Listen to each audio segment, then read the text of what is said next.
Assalamualaikum warahmatullahi wabarakatuh. Halo semuanya, bertemu lagi dengan saya Rusniawati dengan NIM 22871900006. Pada video kali ini saya akan membahas 2 poin pembahasan. Yang pertama yaitu biografi Syekh Nawawi Al-Bantani, dan yang kedua membahas salah satu kitab karangan Syekh Nawawi Al-Bantani. Pasti pada penasaran kan? Yuk disimak materinya. Muhammad Nawawi bin Umar bin Arabi Al-Bantani atau yang dikenal dengan Syekh Nawawi Al-Bantani lahir pada tahun 1230 Hijriah atau 1815 Masehi di sebuah desa di Kecamatan Tirtayasa, Kabupaten Serang, Banten, atau sekarang dikenal dengan Kampung Pesisir Desa Pedalaman Kecamatan Tanara, Serang, Banten.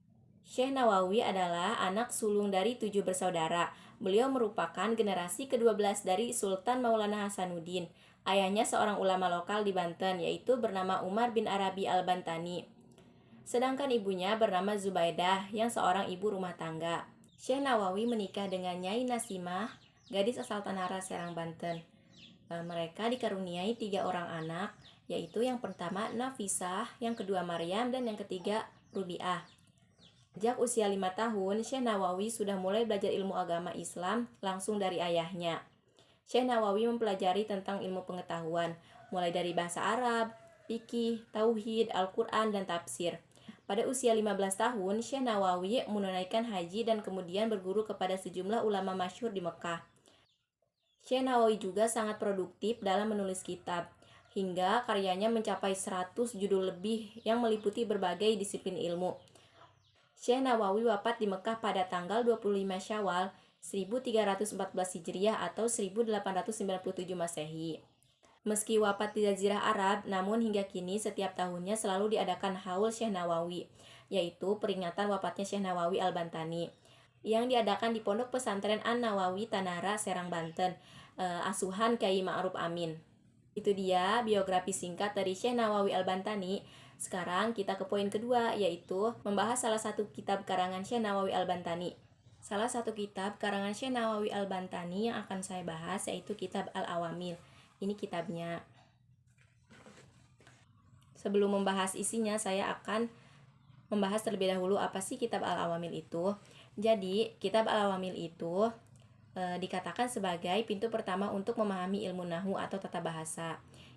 Kitab Amil ini memuat dasar-dasar kuat dalam menunjang kebutuhan-kebutuhan pengetahuan mendasar, seperti mengetahui jumlah dan pengelompokan faktor atau amil, pengubahan keadaan akhir kata, mengetahui jabatan setiap kata, dan memahami maksud dari keseluruhan isi yang ada dalam kitab tersebut.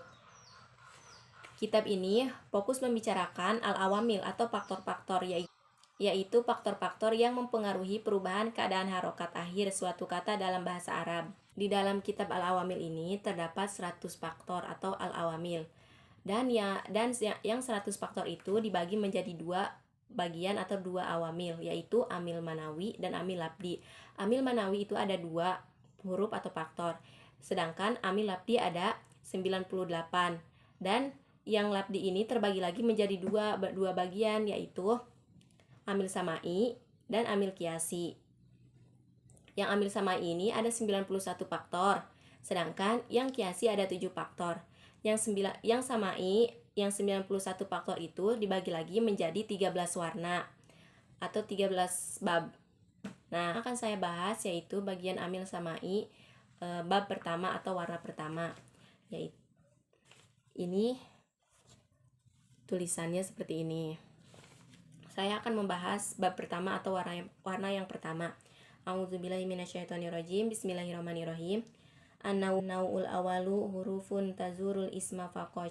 Utawi warna-warna amil labdi samai kang kaping awal iku pirang-pirang huruf pangajieurkeun ieu huruf ing isim balaka.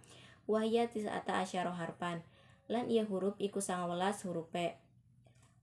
Al-ba'u, wa min, wa ila, wa fi, wa an, wa walil qasami, wa baul qasami, wa ta'ul qasami, walamu waruba wa wa'uhu wa ala wal kafu wa mud wa mungdu wa hatta wa hasa wa ada wa khola.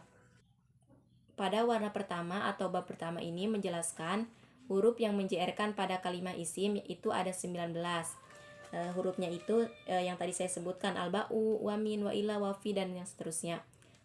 Jadi apabila ada kalimat isim yang didahului yang sebelumnya terdapat huruf yang 19 itu, yang alba'u, wa min, wa ila, wa fi, wa an, wal qasami, wa bul qasami, wa tul qasami, wa lamu, wa ruba, wa uhu, wa ada, wa qala, wa asa.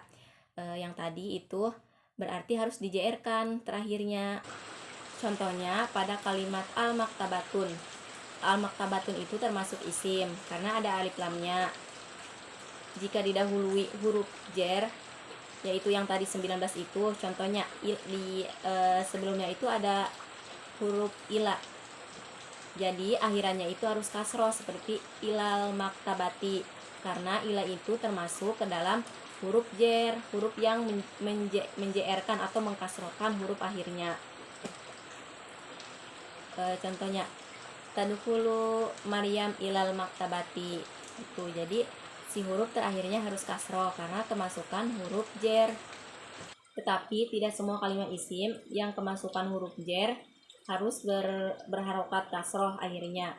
Ada 2 kalimat isim yang walaupun kemasukan huruf jer itu tidak harus kasroh, seperti nama tempat dan nama orang. Karena sifat kedua isim ini mabni, jadi harokatnya itu tergantung sebelumnya. Seperti Jakarta, nama tempat nggak bisa diganti menjadi Jakarti, harus Jakarta aja.